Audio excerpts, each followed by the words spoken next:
Hey guys, welcome back to Two Writers in a Bar. Ken is feeling better today. Yay. Thank But you're God. dealing with some allergies. A little bit, yeah. Yeah. Get rid of the cold, get the allergies. It is what it is. Yes. Well, at least, yeah, but you're feeling better, and that's good. So, guys, I Yeah. just wanted to ask you if you're listening, if you're a regular listener, make sure you give us a follow on our podcast. And if you feel like giving us a review or a 5-star rating, that would be great too. Anything that can help sort of boost us on our podcast platforms. We're on Spotify and iTunes, obviously. So, if you guys can just, especially if we have queried your letters, if you wouldn't mind leaving a review, that would be fantastic. So, anyway, so today we do have a query today, and this is actually part two of our Stephen King's book on writing. Mm. So we last week we were all kind of running late and we didn't get to finish going over the book. So we're going to do that today. But first, we have a query letter. We have a query letter tonight that we're going to Nice. read, and we can hopefully we can help out this writer. So I'm going to get to it. All right. So her name is Jessica Kaye. And Jessica says that you can find her on her website, which is www.jessicakaye, that's KAYE.net. So check out her website, check out her stories, and hopefully, if you're listening to her query, you might be interested in following along on her journey. Okay. All right. So here we go. um, with her trusty compass, 2 maps, and a questing permit, Daxia is setting out on the adventure she's always dreamed of, despite never having left her hometown before. There's no time to wait, though, as her dying sister's only hope to live is hidden with the Maha Eyes, a mythical treasure on a faraway island. The journey beyond the wall to the coast includes miles of shifting desert roads, carnivorous birds the size of horses, a forest rife with murderous plants and bandits, and an ocean restless with storms. If only her deathbed promise to her mother hadn't saddled her with the gregarious Novak, her fool of a questing partner with a million jokes. He is certain to get them both killed. Then again, he does always seem to show up at the right time. But time is not on their side as they rush toward the treasure or possibly their doom. Redacted is a standalone YA fantasy novel with a strong romantic element, complete at 90,000 words. I am an artist and a correspondent for the local newspaper. I have previously published a YA secret agent novel with Redacted Publishing. Thank you for your time and consideration, Jessica Kaye, www.jessicakaye.net. Okay, so Jessica sent in her query in her first 3 pages. So we're just gonna go through the query real quick, and then I'll talk about the first 3 pages. So right off the bat, Jessica, your first sentence starts. Your query starts off with her trusty compass, 2 maps, and a questing permit. Daxia is waiting or setting out on the adventure she's always dreamed of, despite never having left her hometown before. This is you kind of want to start your query with the hook, and this to me sounds like a book review. If someone's giving a book review, this would be how they would start their review. But you want to give a hook right away, to obviously hook that agent, to get that agent to be like, oh, I want to read more. What is this? What, I want to know what happens. So with that first sentence, I'm just not getting like a hook. And Ken, he'll give his critique after. Ken, if you disagree, that's fine. But Uh, just I'm huh? getting back. I'm getting back cover blurb from that opening line Right. to say. Yeah, just like if it was like a one-liner that maybe another author had read your book, maybe they would probably write that, but it's not something that's going to hook your agent. I love that you opened up with that line, but I think it'd be better if you had some sort of a hook, something that'll just sort of grab them of your character, about your character. The other thing I noticed was your her desire is not real clear. Um, you say here that she's setting out an adventure that she's always dreamed of, which is great. Um, and I feel like you could, if that's her desire, I'm feeling that's her desire, then I think what you need to do is connect that to the story because she's going on this journey because for her sister who's dying, but the story isn't about the sister. The story is about Daxia. And so we need to know what that arc is, or at least have some sort of idea of what that arc is. And so by doing that, you're going to give that emotional wound, like, why does she want to go on this adventure? I think it's great that she has this reason that she gets to finally go to help her sister, but there has to be something that she is trying to accomplish, because on your second paragraph here, the journey beyond the wall to the coast includes miles of shifting desert roads, carnivorous birds the size of horses, a forest rife with murderous plants and bandits, and an ocean restless with storms. Those are all great things that are like obviously like obstacles that are thrown in her way to. I'm guessing that's to make it hard for her to find the Maha eyes. But I And world think building. I'm Yeah. sorry. Yes. Oh, sorry, and world building too. Sorry. Yes. Yes, agreed. But I think that you could go because you're you know what? I forgot to count how many words this is. Pretty short. I mean not short, but I mean it's pretty decent. You're like right in that sweet spot. But I think you could add a little bit more. And I think that you could go into the obstacles a little more clear, like the obstacle, how it pertains to her arc. We know that it's gonna be hard for her to get to the treasure to save her sister because of these obstacles, but there's also something else that's happening with her at the arc, why these things are hard for her. And I'm sure you have it in the story, it's just not showing up in the query, and that typically happens when we first write a query. We just kind of forget that stuff. And then the next paragraph is, if only her deathbed promise to her mother hadn't saddled her with the gregarious Novak, her fool of a questing partner with a million jokes.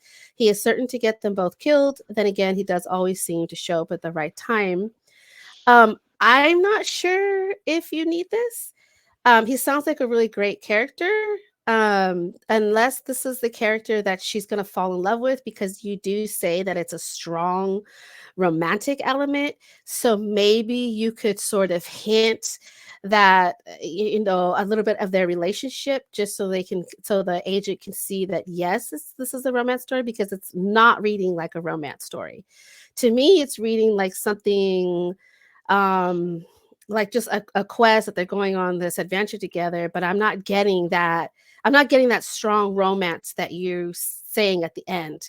It sounds like he's just this goofy friend that she's stuck with, who keeps getting them in trouble, but that doesn't sound like a romance to me. So if I'm wrong and he's not the romance, if it's not with him, I apologize, but maybe focus on, because um I mean, we know romance sells. So if you want to focus on the fact that it's a romance novel, then you definitely want to kind of add that in and make it known that it's a romance novel. And that's pretty popular. Romance is really good seller. But I'm just not getting that with that paragraph. So I think maybe some tweaking about the character. If it is Novak, maybe tweak it in a different way, as to you could focus on a trope like a slow burn, enemies to lovers, like, which I'm kind of guessing that's what you're doing, is enemies to lover, and that's a popular trope. It's fantastic. It's one of my favorites. So maybe showcase a little bit of that too.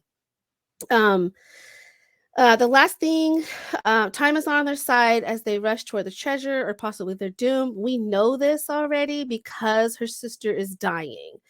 We know that she's rushing up against time, but you kind of want to that the let me grab my paper.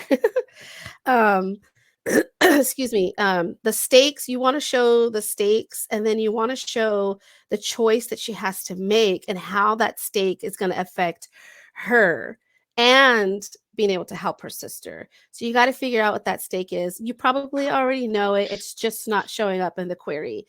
But right now the only stake I'm getting is for her sister, but the story is about Daxia. So you kind of want to make that clear. We want to see or get a hint of that arc, and it's just not there. 90,000 words, I think, is perfect for a YA fantasy, a standalone YA fantasy. This is fantastic.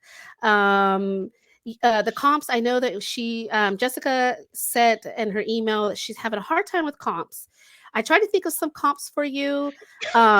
But one of the easiest things, like if you can't think of a book that's really like close to your story, is what you could do is take like pieces of it. So like I thought that the relationship between the sisters could possibly be similar to the sister relationship in Stephanie Garber's Caravel. I don't know if you've read that story. It's a great series, a great book about two sisters. So you could say that, you know, fans of Stephanie Garber's Caraval or elements of the sister relationship from Stephanie Garber's, a sister relationship from Stephanie Garber's Caraval. And also, there's another book that I thought of was it's by Maggie Fuston, Vampire Hearts and Other Dead Things, which is also a good comp. If you don't know, her father is dying of cancer, and they've always dreamed to meet a vampire, and she goes off on an adventure to find one to meet, so her father can finally meet a vampire. So there's a couple comps there that I thought of.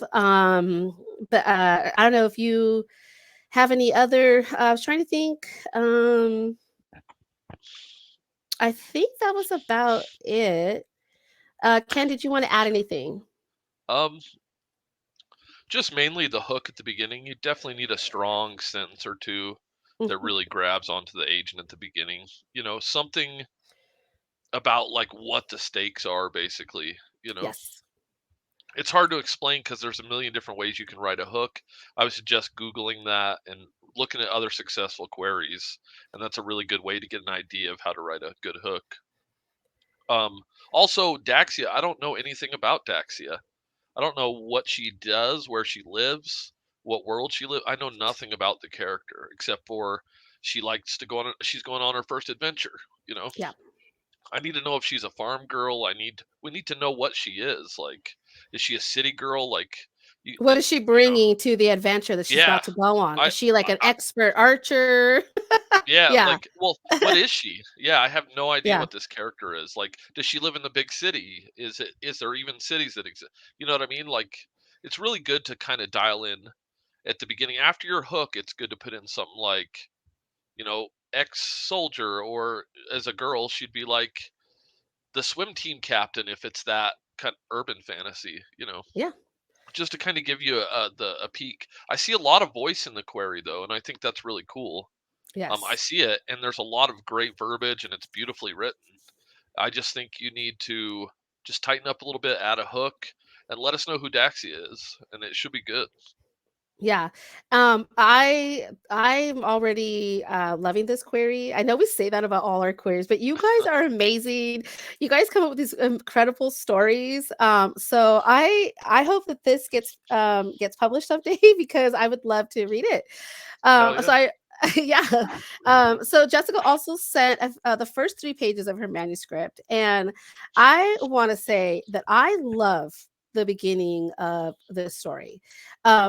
She starts off the story with Daxia puts out an ad because she needs a partner to go on this quest.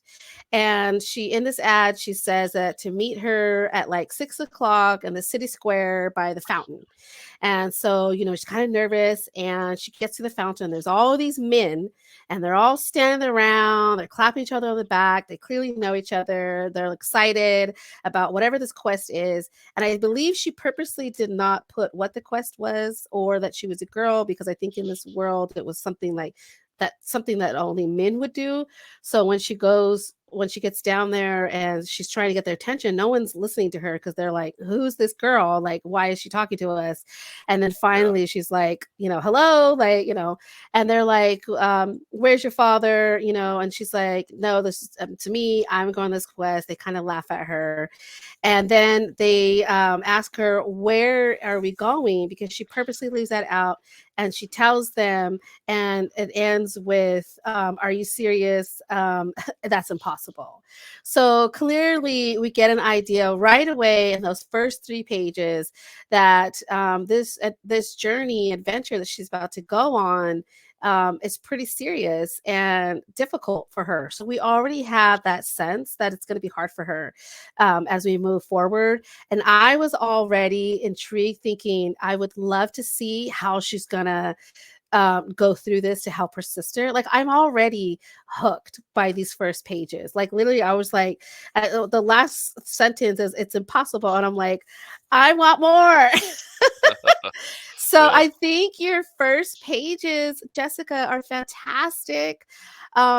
We get a clear idea of the character, who I already love, Yeah. and we get a good idea of, I love that. First of all, I love that it's kind of like this whole Katniss and Prim relationship where she clearly has to go on this dangerous journey to save her sister.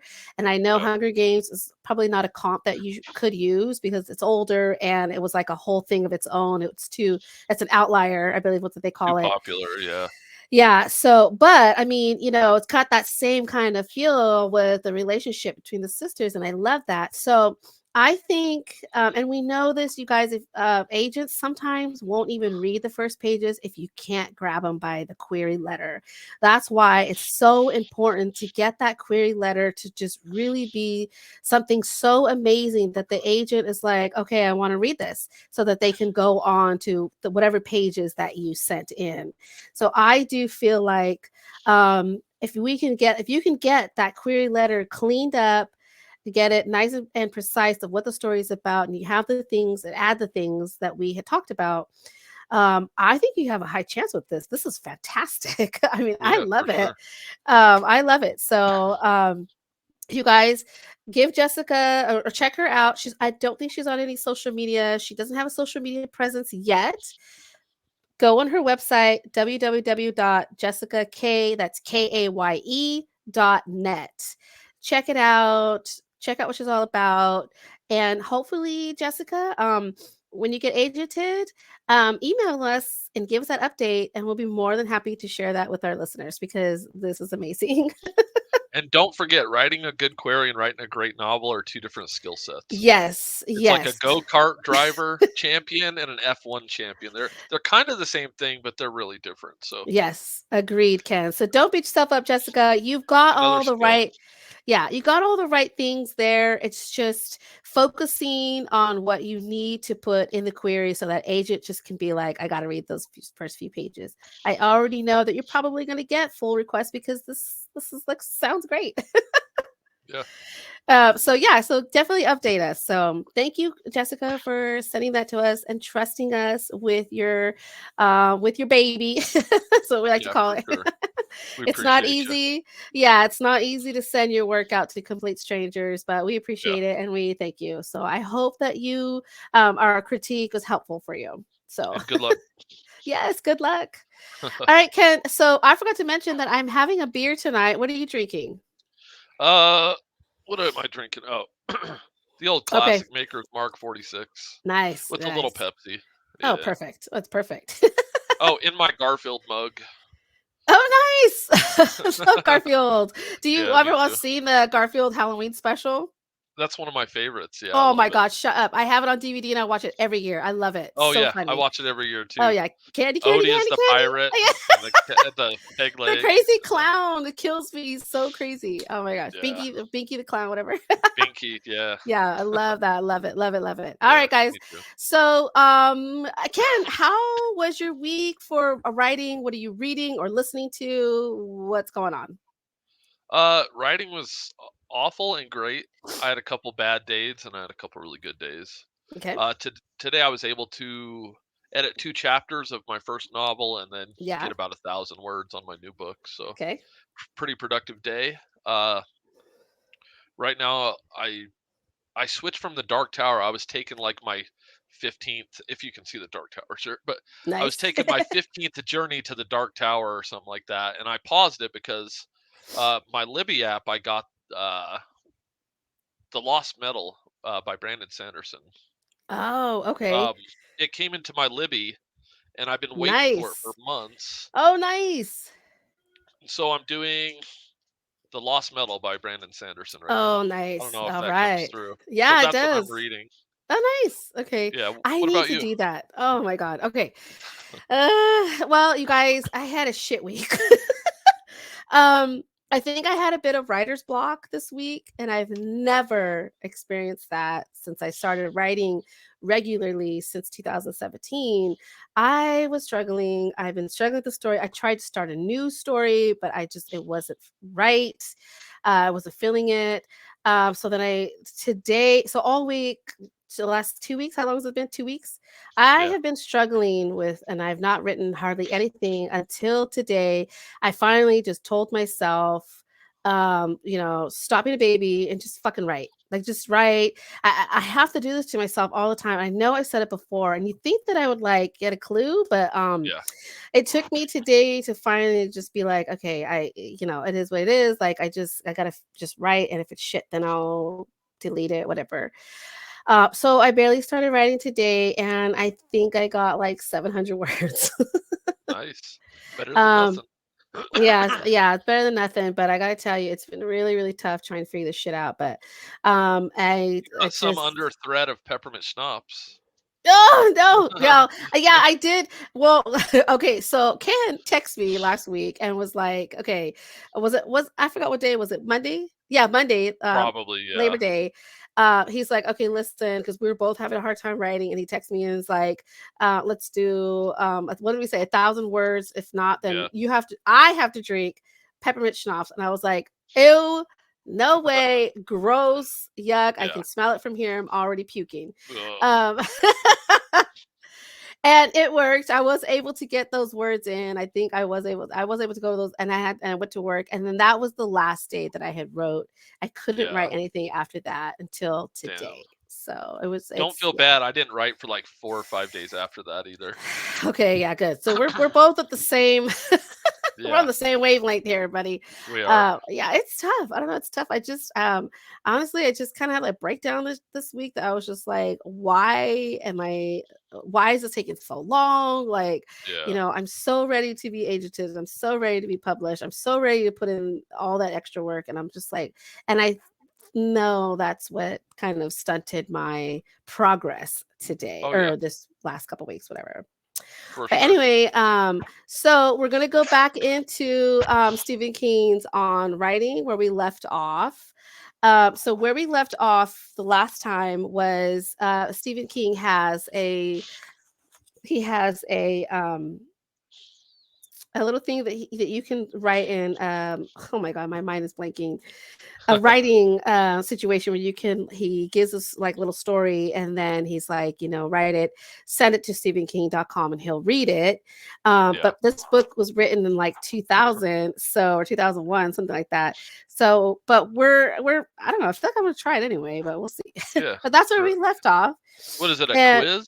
A writing quiz or so no, it's the writing exercise of exercise? There you go. yes, sorry, it's the writing exercise about the husband and wife. We had talked about it on the last Yeah, podcast, and he wants us to sort of twist it. And so yeah, but anyway, it says here like you can send it to him on stephenking.com. I haven't gone on the website yet to check to see where we do that.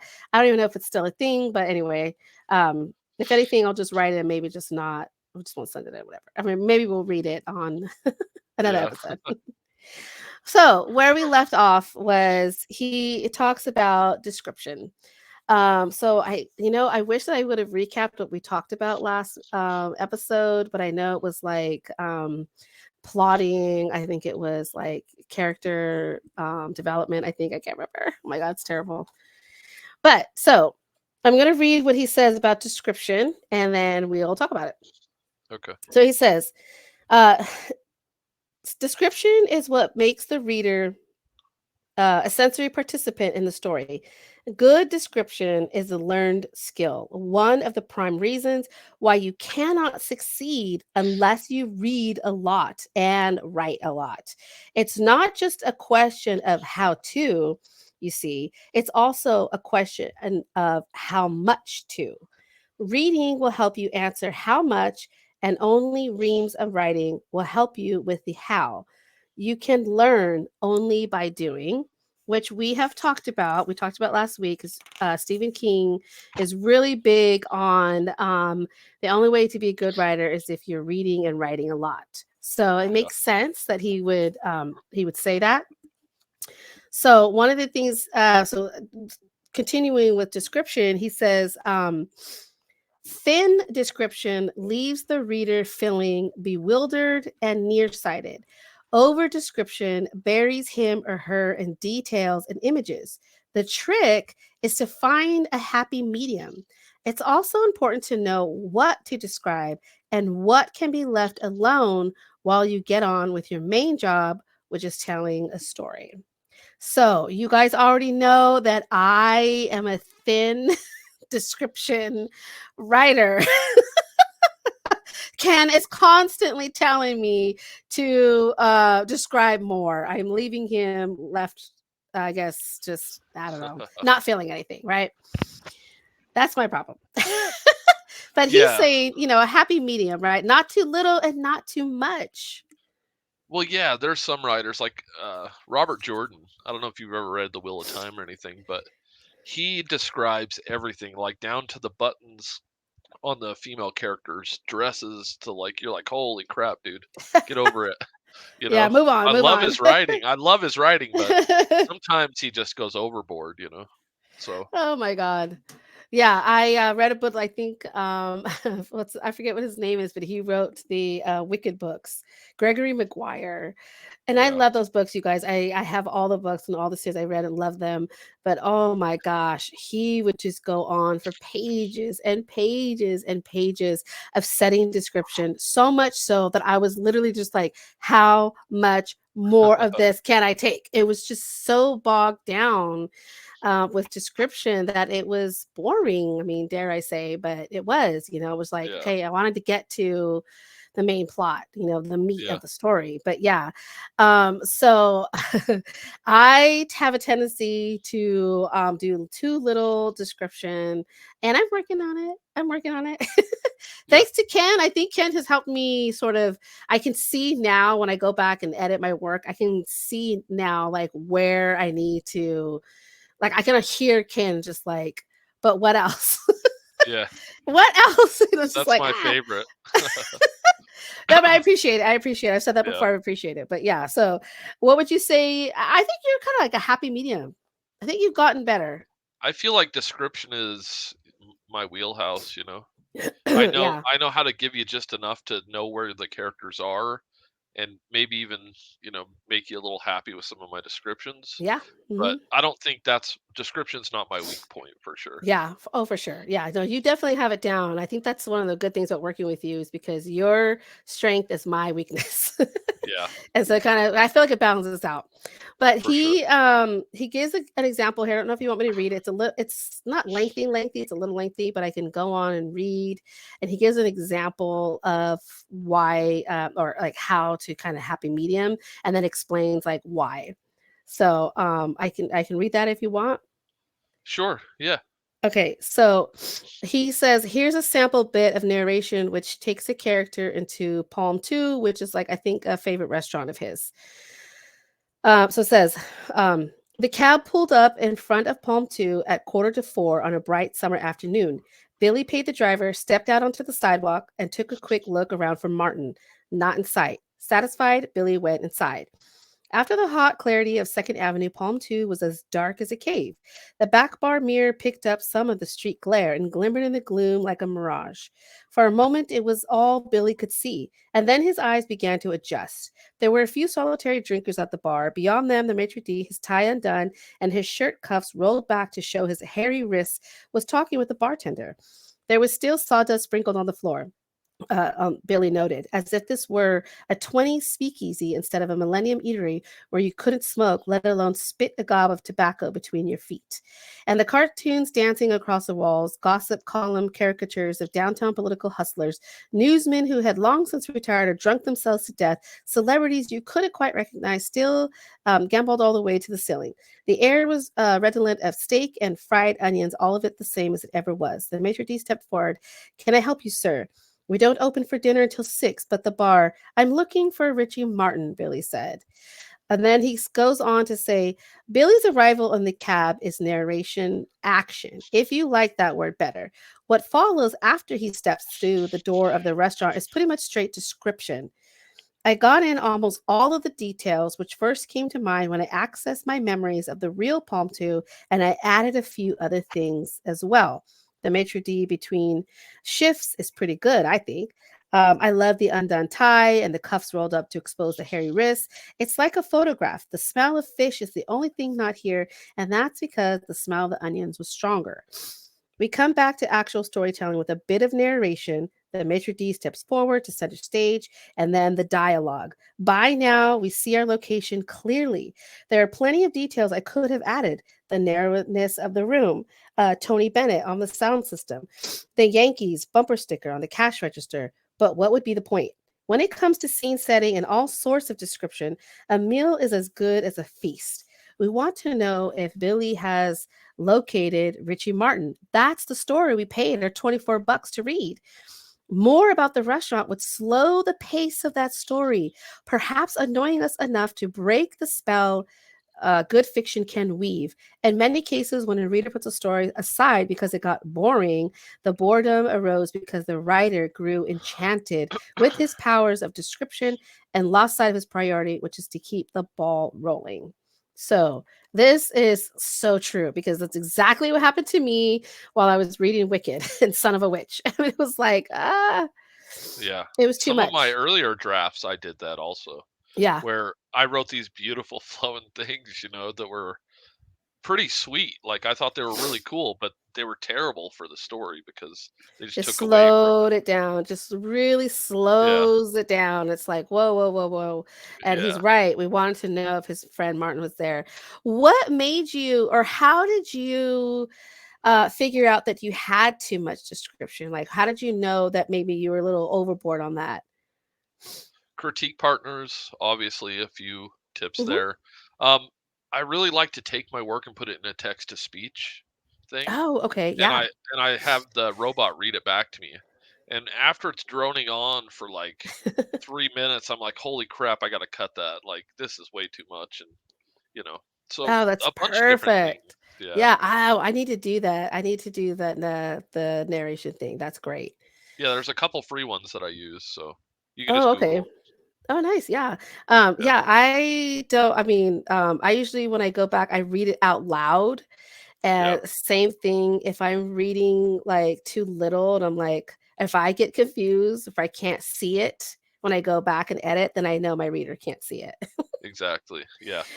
which is typically when you tell me you need to add more stuff. Yeah, exactly. Yeah. Yeah. So, yeah, if you're the opposite of me and maybe you're like you just really love, I mean, as a writer, we love to write beautiful sentences, right? Yes. Especially if we could show off our skills a little bit and just be like, I mean, why not, right? Like that's normal, that's a natural thing. But when it comes to storytelling, Yeah. less is more, or maybe not If less, but if you can still have that beautiful, but like cut it down to a few yes, sentences, then you're in the good place. That's where you want yeah. to be. Yeah, and I think that's what he's kind of saying too, because I mean, even though he had those good descriptors of the bar, we didn't get so lost. It was almost like he was slowly showing the picture of the bar to us as we were Yes. seeing it in our mind. And then once we got that clear picture, it was boom, I'm waiting for whatever his friend's name was. I remember Martin or Yeah, whatever. as soon as you deliver where the character is, what's going on around him, all of his senses are picking up the smell, the sound, the feeling. You can almost get the vibe. You know the place. You know the people are talking, like the murmurs in a place like that, and the Yeah. cutlery and the glass. You know Mhm. this just from his description. It's brilliant. Yeah, it's like slowly bringing that picture to focus, and then once Yeah. it's focused, then you go Then you into go. yeah, which I love, and that's exactly how I read it. When I was reading that, I was slowly seeing this picture Yeah. sort of, come to life, and then it was like, "Oh, yeah, I forgot he's looking for his friend. Yeah, let's find the friend." Yeah. So I thought that was great. I thought that was a great example. that he gave. I thought it was super helpful. What I didn't mention was before he gave this example, he talked about that bar and the things that he liked about it. And there were a lot of other details that he just was like, he just didn't add, like you said, he just didn't add like the sticker on the cash register. Like, why do we Yeah. need that?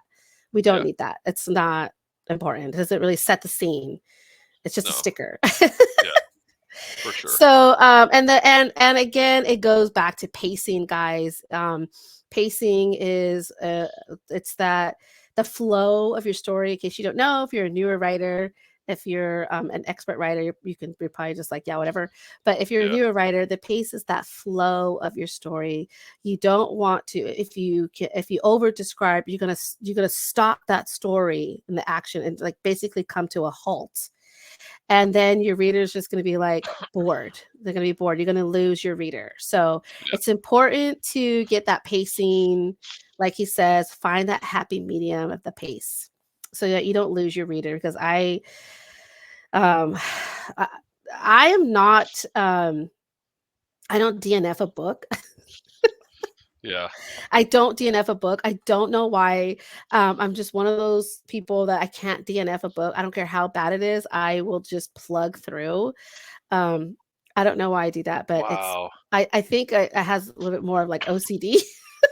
I'm the Like, king of DNF. are you really? Yeah. Oh my Yeah. gosh. Yeah, I Yeah. can't DNF a book. It will bug me and bug me and bug me because here's the thing that I do. I have bookshelves. You can see my bookshelves, and I have Yeah. bookshelves in my in the family room.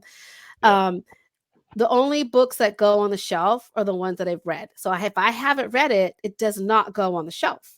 So then I have to stick it in a pile somewhere until I can read it, right? But my goal is to Oh, get it okay. goes to my TBR pile. So my goal is like to get to through my TBR pile so I can shove it on the bookcase. And I won't tell you where, but I do have a spot of my bookcase of books that I didn't really care for, or that Yeah. maybe I was, like didn't really care for. So they all kind of get clumped together. Is it the bottom shelf where you can't see them? I'm not saying, Okay. but Alright. so, Good call. I know it's crazy. It's crazy. It makes sense in my mind, but that's why I can't DNF a book. But I know that people DNF a book, like, can you DNF? As writers, that's like, oh my gosh, that's to me, that's worse than death. Wow. I I DNF'd would 3 not. books in the last 2 months. No, I'm saying as a writer, like, would you want Oh. somebody to DNF your book? No, Oh, of no, of course course not. not, but Right. I'm okay with that if I didn't do what I was supposed to do, that's cool.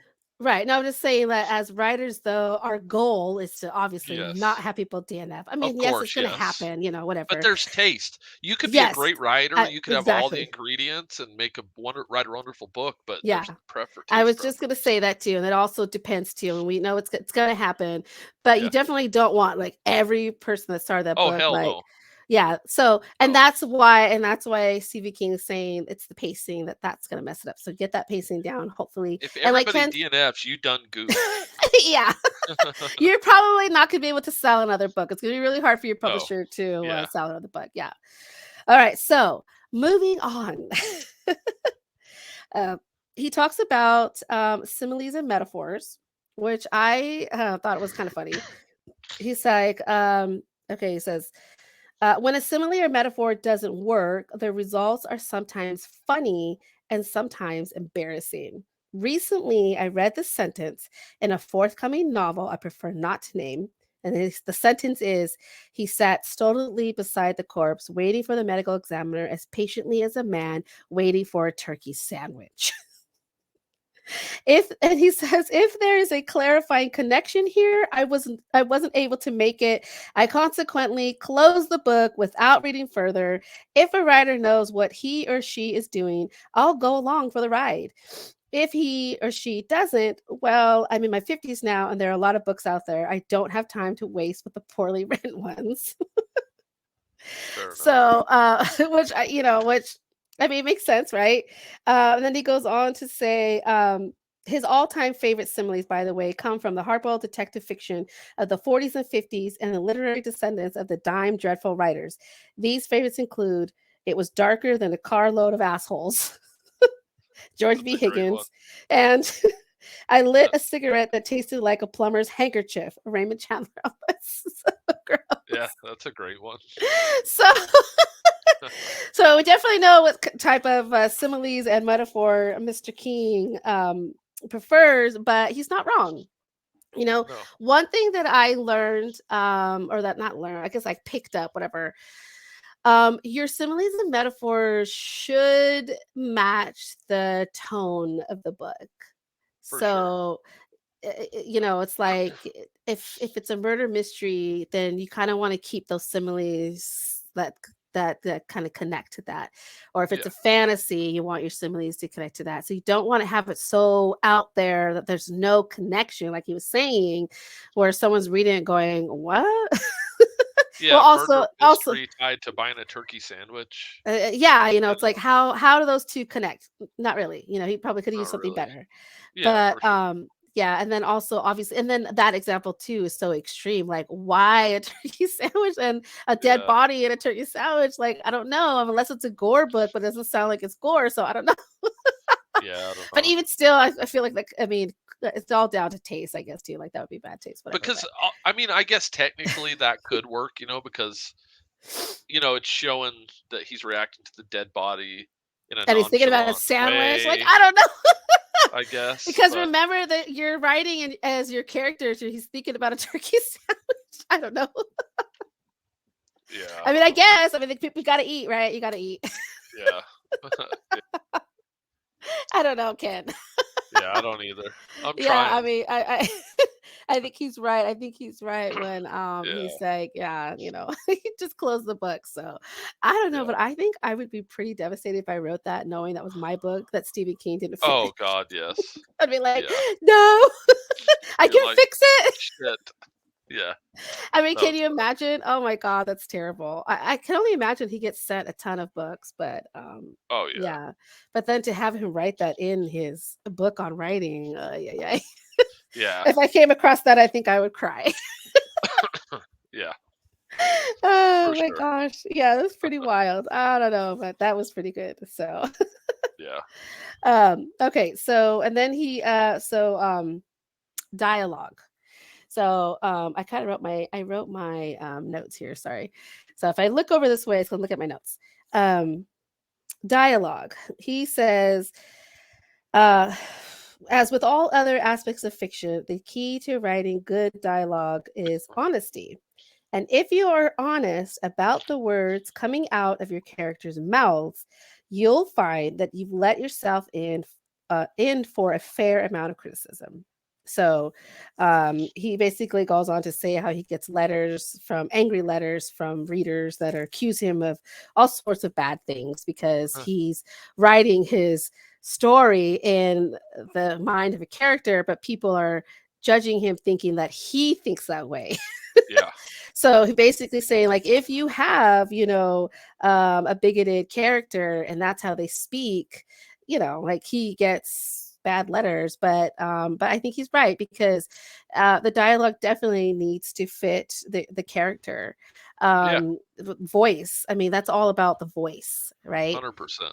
Yeah, so yeah, I mean, if he's a bigoted asshole, then he better be talking like a Like a bigoted bigoted asshole. asshole. Yeah, Because yeah, if he starts changing into, I don't know, some like peace loving hippie, I'm gonna be like, yeah, no, this is not exactly. believable. Yeah, Yeah. you have to. You have to. If he's a bigot, you have to write him as a bigot. That's just how it is. And I haven't read Stephen King's books. I've only seen the movies, but he writes about some characters, some pretty seedy characters out there that he gets into. Maybe For not sure. into the mind, but also being able to describe that character and how horrible they are. And yeah, Yeah. he has to go to a pretty dark place, Oh, I'd for imagine. sure. Oh, yeah, he uses all sorts of nasty, language or whatever, But but he has to because he he's in the definitely mind of killers and rapists and horrible people and And bigots, he he definitely talks about how, don't be shy without putting in a curse word. If your character is a terrible person, then they're gonna cuss. They're gonna say Yeah, fuck. They're gonna say shit exactly. and all kinds of whatever. And he Yeah, says, don't shy away from that because that's your character. yeah, So which is interesting, I think too. And I know all writers do this. We all do this when we are writing dialogue for our character. We have to put ourselves in that character. yeah, How are they going to react to this? Whatever, because the dialogue is typically between two people, right, or more, but typically it's between two people, and so you have to see how that your character is going to interact with that other person, and through yeah, the character that you've created, basically. for sure. So be honest, you guys, with your dialogue. Don't shy away from um, you know, showing who your character is, if they're a bad person, if they're a terrible And human this is being. Angela's strong point. The dialogue's your strong point for sure. Your I know you dialogue's always really, say that, really but good. I don't know. You always tell me that. I'm just like, okay, It I don't is. know. Yeah, it is. It's good. Well, thank you. I appreciate that. I don't know. I do what you say, just get into that character, and I think, okay, how will this character react in this conversation? And then excuse me, all conversations need to also move the plot. Like, you can't just have dialogue with nothing happening. It has to be dialogue Yeah. that matters, that shows either moving the plot or it's moving the character arc. Okay, so Yes. you can't have just dialogue thrown in there. It's got to do something. Yeah. So I do kind of think about that too. Like, okay, what is this conversation doing? Where is it going to go? How's it going to move the plot forward, or how's it going to affect my characters? I do think like that. Yeah, um I for don't know. sure. Yeah. I make So faces when I write characters. Like, if there okay. was a camera on me, like, people would Yeah. be like, "What the is he having a seizure? Like, is something wrong with him?" Like, because, like, if it's a bad character, I'll furrow the brows, and if it's a good like, I Well, seriously yeah, match you got my to get into face. that character. You have to Yeah. feel that character. I'm like, They're "You gonna go. effing bitch." Ah. They're gonna fall flat if you don't. Yeah, yeah. Yeah. So, Yeah, no, for sure. I definitely feel like, it's probably a good time to sort of hone your acting skills. for sure. Okay, so he says here, everything I've said about dialogue applies to building characters in fiction. The job boils down to two things: paying attention to how real people around you behave, and then telling the truth about what you see. So, which I thought was great. He goes on to an example. He says, "You may notice that your next door neighbor picks his nose when he thinks no one is looking. This is a great detail, but noting it does you no good as a writer unless you're willing to dump it into a story at some point." So again, your dialogue has to do with the story. You can't just Yeah, have shit out there for no reason. I think that was the hardest thing that I learned early on as a writer, was that I had so many empty scenes, so many empty dialogue, so many scenes that were like doing nothing, yeah, going nowhere, but I just liked it and I just wrote it and had no idea. I just didn't know that was a thing until later. But yeah. So yeah, your dialogue definitely has to do, it's gotta, I mean, there's times where you can have dialogue that seems meaningless, but it's really peeling back the layers on each of the character that's in the thing. So you can yes. kind of veil that where it looks like, oh, they're just having this stupid conversation, but it reveals character traits about both people involved. Yeah, You it's get to like know them more. part of the arc too. I mean, it's But we're the words can seem nonsensical at points. yeah. Or not nonsensical, but pointless, I guess would be the better way to put it. Hmm. So Or to see the but anyway, there's relationship, that. Yeah, between two people. yeah, change. So Yeah, how do they talk? How do yeah, they, and the interiority does that too, because maybe they're saying one thing, but they're thinking another. absolutely. That Yeah. I and, just and wanted to maybe clarify that, that's all. That you yeah, can have dialogue that it doesn't all have to move the plot. Like, you can't but be, it needs to do something. Like, you can't just something. have people be Yes, like, "Oh, hi Bob. Hey Bob, how was your week?" "Oh, it was exactly. great." Like, no one gives a shit. No one's gonna give a No, fuck you about need that. to reveal I mean, yeah, something. yeah, you have to Right, reveal yeah, exactly, and that's what he's yeah, saying. Like, just don't get yeah, bogged down on like, whatever. Like, you got to do something with it. But yeah, yeah. which I Just mean, when I first heard it when I first read the book, I was like, does that mean that like they always have to be moving towards the plot? But no, you can actually I realized this later that you can reveal characters. So I just wanted to clarify that in case anybody else read it like that, you know. yeah, it's got to be doing something. It just Yes. can't be there to be there. For the As hell of it. based as what Yeah. Stephen King is saying, like, don't just have dialogue that just to have dialogue. It needs to do something. Whatever Correct. that Yeah. is, it's got to do something that pertains to the story. So, and The that's character, the basically world, anything. Anything, all the plot. categories. Mhm. Yeah. Has to do Yeah. something. Sorry. All right, go ahead. Sorry Yeah, about that. no, no worries. Oh, I think it's great. So let me see. I wanted to talk about uh, he talks about he's talking about Annie Wilkes. He's talking about a little bit of showing and not telling. And the scene of Misery where instead of him coming out and telling us that she was depressed, he showed us by her coming into the room. She's like, not hasn't showered. She's got greasy hair. She's not her chipper usual self. Where if you remember, Annie Wilkes was always, like kind of this upbeat, silly lady. But yeah, Yeah. and then she comes in and she's definitely not herself. She's just a different type of Annie that's coming in, and we're like, whoa, what's happening? And Yeah. without him telling us, we start to see like clearly she's dealing with mental health issues, For sure. depression. Yeah. So, which I thought was great, and that I love that part in the movie. So I didn't read the book, sorry, Oh, how but I dare you. love that. I know, but but I did love that part. I always thought that part was so crazy because I kind of like seeing that was like, oh yeah, she's. I mean, we already knew she was nuts, but now we're like, there's a reason, The movie's homegirl. brilliant. I'll just put yeah, the movie's a really good approximation for a Is movie. it? Oh, Yeah, okay, to the book. yeah, it's one of the better ones. Okay, cool. Let's see. Oh, he talks about theme. I think. Let me see if I can find it. Um, let me see. Sorry, I did leave marks. I did leave little tabs so I can find because Nice. last time I couldn't find all the stuff. So I did do that this time. And so I think he Oh, talks about theme here. So he basically says, mostly I don't see stuff like that until the story is done. Once it is, I'm able to kick back, read over what I've written, and look for underlying patterns. If I see some, and I almost always do, I can work at bringing them out in a second, more fully realized draft of the story. Um, he gives two examples. There was one I forgot to. I think I highlighted it where he talks about that most stories don't start with the theme. The theme usually comes out later, which I think we talked about. Oh, here he says.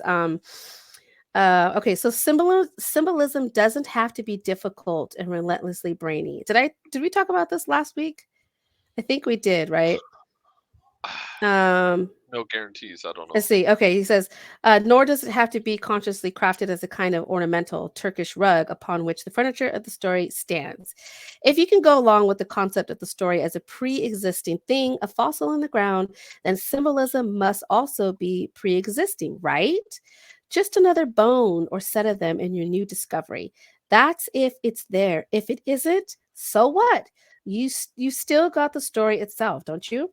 If it is there and if you notice it, I think you should bring it out as well as you can, polishing it until it shines, and then cutting it the way a jeweler would cut a precious or semi-precious stone. So I thought that was interesting. I'm trying to find the quote if I can find it.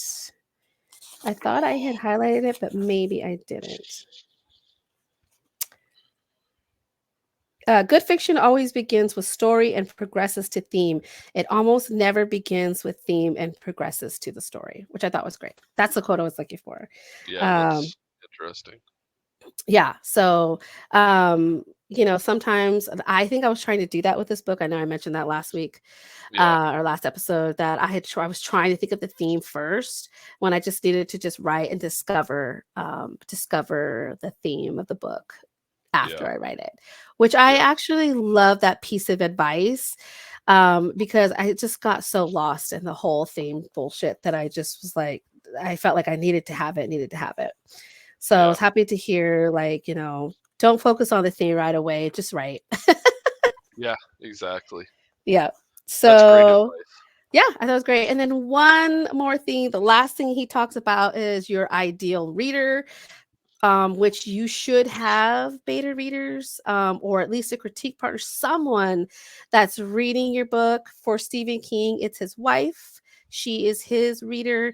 And what he says is, using that your ideal reader or a person who's reading the book, like before you send it off. He's like, what he does is, when he's writing a scene, after he's done writing and he goes back for edits, he asks himself how his wife, will she like the scene? Will she tell me it's boring? Because he knows his reader well enough that he Yeah, can ask those things and see, like, oh, she's probably going to tell me I don't need this, whatever. So, which I thought was pretty interesting. I was like, well, he's, pretty lucky to have. I would imagine it would be his wife, because I can't imagine having like beta readers. oh yeah, Although I would love to sign up for that, but yeah, for sure. I'd be all over that. yeah. So I thought that was interesting, to have an ideal reader, because you should have somebody reading your book. For We sure. always talk about critiquematch.com because that's where we met up, but like we don't get paid for that. So it's not an ad, you guys. So anytime I bring up critiquematch.com, I bring it up because that's how we met. So, Yeah, and it's a great site, it's free. And you trade stories, and you can also, I think they have you can pay they for do. Yeah, an expert critique person, whatever. I've never done that. I just use other critique partners that I have, and I have a couple others. But yeah, yeah, so that's it. That is it. The last part of the book is about him, just as a writer, how he is today. But yeah, so I will say that I thought he had some really great information out there. I know that I learned a lot. um I felt definitely more inspired to just sort of, like he said, I love the whole, like, discovering the story like a fossil and yeah, just let it reveal it. I love that. yeah, And I'm gonna try that because I think it's fantastic. And I'm gonna trust that I can do that because been a reader since I was a kid, so yeah, I know that I can do it. But yeah, I thought it was a pretty good book. I mean, I know you're a big Stephen yeah, King fan. You've already read it and you love it. But for yeah, someone that's coming in, I am not a Stephen King book fan. Like, I love the movies. I've seen a bunch of them. yeah, But I still feel like I enjoyed his book on writing, and I felt like I definitely gained some more knowledge on writing. So yeah, yeah, I'd give for it. It's sure. a 5 out of 5 for me. Yeah. Oh yeah, I love that book. It's so helpful. Yeah, You I know. think it's kind of cool to get that little bit of backstory too. I did read that before I got into the whole section on writing. You guys, his backstory I thought was really good too, so I Yeah, enjoyed that. But I mean, he writes in his voice, which is great. I mean, you kind of get a real clear, like, idea of who he's a person. I'm sure if you watch like interviews with him, you probably can, you see his character, or I mean, who he is, personality. yeah, So, but I felt like he comes through, his personality comes through in his book. I enjoyed it. I really enjoyed it. yeah, for sure. Yeah. Yeah. Me too. Yeah, so I hope that you guys listening maybe learn something. Pick up the book. He does have that writing exercise in there. I don't know if it's still applicable. I'm going to try to find that out for you guys to see if you guys but if anything, just do the writing exercise for yourself and see if you can do what Stephen King says. We'll try to find out if we can send it to stephenking.com. I didn't dig too deep, but I didn't see anything there. I was mostly trying to find, I was telling Ken, I was trying to find out how to reach his publicist. I cannot find how to reach his publicist. Yeah, I was just like, this guy, I don't know. I mean, I know he's older. He's like in his 70s, right? Or late maybe. 70s, Yeah. So I would maybe even imagine. the early 80s, maybe. Okay. So I would imagine he probably doesn't do a lot of interviews, and he's got a new book that came out this week. Holly, I think. Yeah, Holly. I think it's part of a series. Is it part of a series? I haven't read the Holly series, so I don't Yeah, I know. believe Holly was part of the oh, now I'm gonna draw a blank. He did a trilogy about 10 years ago, Oh, and okay. she was one of the side characters in that Gotcha. trilogy. Okay. Yeah, I mean, the cover looks cool. I mean, the cover looks really yeah, cool, but I realize I don't know if I can pick that up without reading the other stories, so I didn't pick it up, but it looks cool. yeah, for sure. So, guys, again, just want to remind you if you've liked our episode today and you enjoy our podcast, please leave us a review, especially if we have queried your letters. A review would be fantastic. Give us a star rating; we would appreciate that, and also give us a follow on Spotify or iTunes, or and follow us on YouTube, Instagram, and Twitter, or X, formerly known as Twitter. Yeah, We would appreciate that, guys, because that just kind of boosts our podcast up for people who are looking for writing podcasts. So any star ratings and reviews gives helps out a lot. So, and then for sure. next episode we plan on doing, to sticking with the theme of Stephen King. We are going to dedicate a whole episode on Stephen King. On his, we're going to talk his books, his movies, which ones are our favorite, what we love, what we don't love, why I haven't read a book. Dark Tower. To see if Ken could get me to read Dark Tower series. Like, there's like 100 books in it. Just kidding. Uh, so we will see you guys on the, I think this birthday is the 21st. What 21st. is it? So, Yeah, and we will have it. So that, I believe that's a Thursday. So our episode will air on his birthday. All right, guys. for So we'll sure. see you then. Have a great week. I hope you enjoy this. Jessica, thank you for sending your query letter. Thank you. Bye, guys. See you Bye. later. Bye.